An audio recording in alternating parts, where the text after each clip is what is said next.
Trending Twitter menempatkan nama budayawan Emma Ainun Najib alias Cak Nun pada Selasa 17 Januari. Usai potongan video ceramahnya yang menyebut Jokowi sebagai Fir'aun. Penggalan video itu pun beredar di media sosial. Bukan hanya Presiden Jokowi, nama Menteri Koordinator Bidang Kemaritiman dan Investasi Luhut Binsar Panjaitan juga ikut disebut sebagai Haman. Lalu nama konglomerat Antoni Salim diperumpamakan sebagai korun. Dalam penggalan video tersebut, Cak Nun menyinggung soal pemenang pemilu 2024 sudah ditentukan dari sekarang. Hal ini karena Indonesia saat ini dikuasai oleh Jokowi yang ia sebut sebagai Fir'aun. Berdasarkan keterangan dalam video, ceramah itu disampaikan Cak Nun di Surabaya, Jawa Timur.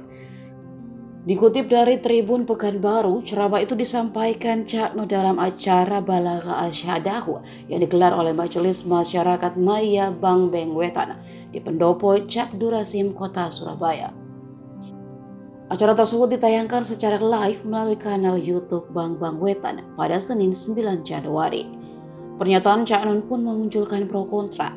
Ada yang menanggapi santai sebagai guyon, tapi tidak sedikit yang menilai itu sebuah penghinaan. Wis ana sing menang kita saiki.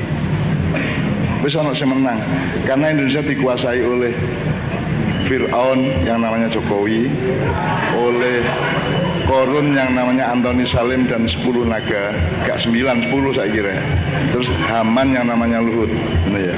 Jadi negara kita itu sesempurna dicekel cek, ini sekarang bocor-bocor dicekel cek oleh Fir'aun, Haman dan Korun. Itu seluruh sistemnya, seluruh perangkatnya, semua alat-alat politik dan alat sejarah sudah dipegang mereka semua. Dari uangnya sampai sistemnya, sampai otoritasnya, sampai apapun sudah dipegang. Berarti kon milih sapa yang kowe ono sing menang. Itu nang ngono iku dewasa tegak monggo.